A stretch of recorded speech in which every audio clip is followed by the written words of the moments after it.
নমস্কার বন্ধুরা, সম্বাস কুকিং এ আপনাদের স্বাগত। আজকে আমি রান্না করব সজনে ফুলের চচ্চড়ি। সজনে ফুলের চচ্চড়ি করার জন্য এখানে আমি 200 গ্রাম সজনে ফুল ভালো করে ধুয়ে পরিষ্কার করে নিয়ে নিয়েছি। চলুন দেখে নেওয়া যাক কিভাবে আমি রান্নাটা করি। কড়াইতে তেল গরম করে দিয়ে দেব সামান্য জিরে ফোড়ন। এবার দিয়ে দেব আমি কুমড়ো, আলু, শিম, মটরশুঁটি, গাজর সবকিছু ছোট ছোট করে কেটে নিয়েছি, সেই সবজিগুলো দিয়ে দেব।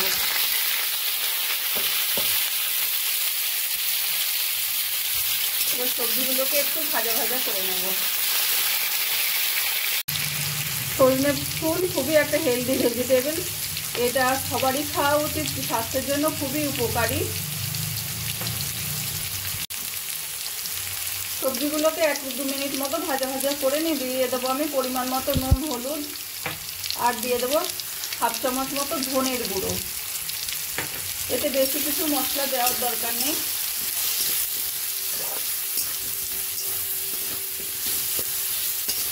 নুন, হলুদ আর মশলা দিয়ে একটু ভেজে নেব। মশলা দিয়ে একটু কষিয়ে নিয়ে দিয়ে দেবো আমি ধুয়ে রাখা সজনে ফুলগুলো। এবার সজনে ফুলগুলো ভালো করে সবজি মশলার সঙ্গে মিশিয়ে নেব। দিয়ে দেবো একটা কাঁচা টমেটো টুকরো টুকরো করে কেটে নেওয়া। এবার টমেটোটাকে ভালো করে সবকিছুর সঙ্গে মিশিয়ে নেব।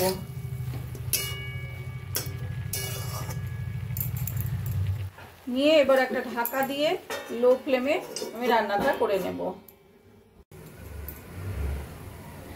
ঢাকা দিয়ে 5 মিনিট মতো রান্না করে নিয়েছি। এবার আমি ঢাকাটা তুলে দেখে নেব।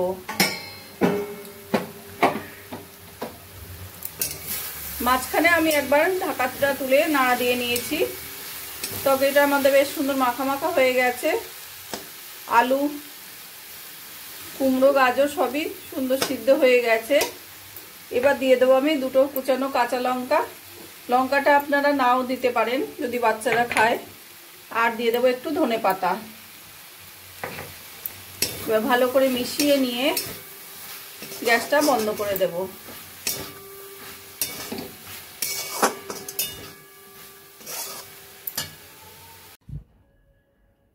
সজনে ফুলের চচ্চড়ি রান্নাটা আমার কমপ্লিট হয়ে গেছে। আমার এই রেসিপিটা যদি ভালো লাগে তোমরাও বাড়িতে বানিয়ে দেখতে পারো।